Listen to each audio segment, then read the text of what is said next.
šoreiz parunāsim par jēgu un par valodu. Ir cilvēkiem divas valodas struktūras. Virspusējā valodas struktūra, ar kuru mēs sazināmies viens ar otru un ar sociumu, un dziļā valodas struktūra, jeb jēgas struktūra, kas parāda lietu patieso stāvokli. Un ir 3 frāzes, kuras mēs lietojam praktiski ikdienā. Es zinu, es ticu un es ceru. Kāda gan ir atšķirība starp šīm frāzēm? Ja mēs apskatām frāzi es zinu dziļās valodas struktūras gaismā, tad tā skanētu es esmu par kaut ko pilnīgi pārliecināts. Ja mēs apskatām frāzi es ticu, tad tā parāda, ka man kaut kas draud, es jūtu kaut kādu apdraudējumu, un es starp sevi un šo apdraudējumu gribu nolikt aizsardzības valni, un es ticu, ka šis valnis mani pasargās no apdraudējumu. Savukārt, ja mēs lietojam frāzi es ceru, piemēram, es ceru, ka būs labi, tad tas nozīmē, ka jau nav labi, ka šis apdraudējums jau ir ienācis manī, un es ceru, ka kāds mani izpestīs vai izglābs. Un mums ir iespēja pašiem sadzirdēt savu dziļo valodas struktūru un novērtēt lietu patieso stāvokli. Mums ir vienkārši jādzird, kurā situācijās es saku es zinu, kurā situācijā es saku es ticu un kurā es saku es ceru. Un tādā veidā mēs varam gan novērtēt lietu patieso stāvokli, gan iemācīties sev nemelot. Sev nemelošana savukārt ļoti uzlabo dzīves kvalitāti, un uz to es arī aicinu.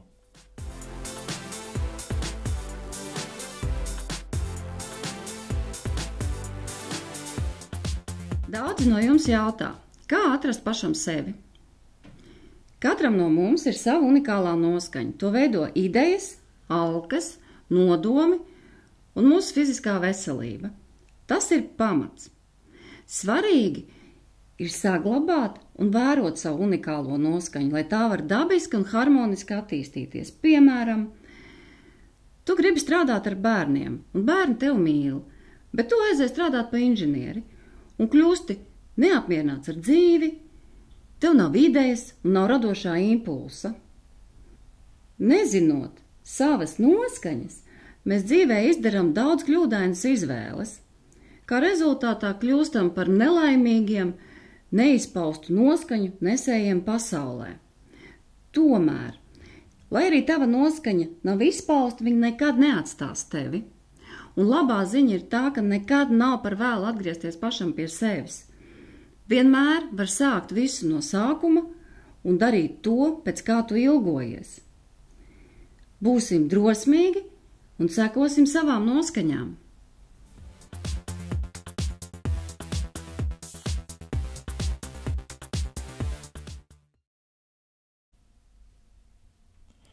Šoreiz labas ziņas ir atnākušas pie mums no Burkina Faso.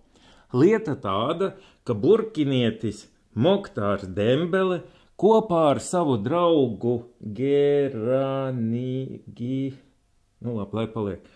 kopā ar savu draugu ir savārījuši ziepes. Ziepes uz ķermeņa veido virskārtiņu, kura smird tā, ka bēg odi. Malārijas odi. Ar to ziepju labās īpašības nebūtu nebeidzas.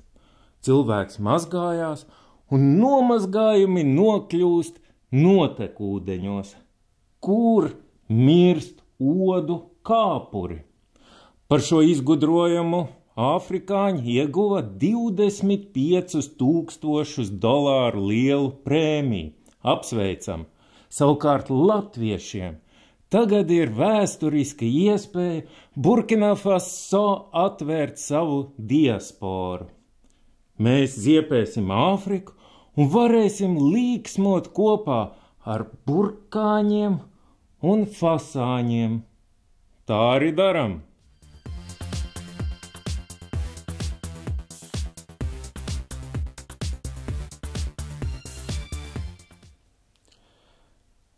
Liktenis mums dažkārt piespēlē tikšanos ar cilvēkiem, kuri mums ir nepatīkami, izsauc diskomfortu vai pat pretīgumu. Ko iesākt, ja dzīvē ir ienācis šāds cilvēks? Bēgt? Nodrošināties ar dažādiem pretvampīru līdzekļiem? Nē. Šie cilvēki ir kā spogulis, kuros mēs varam redzēt paši savas, ne tās labākās īpašības. Šādi cilvēki ir kā skolotāji, kas vada mūs uz garīgās izaugsmes ceļa. Meklēsim sadarbības modeli ar viņiem un iesim progresa taku. Lai jums veicas!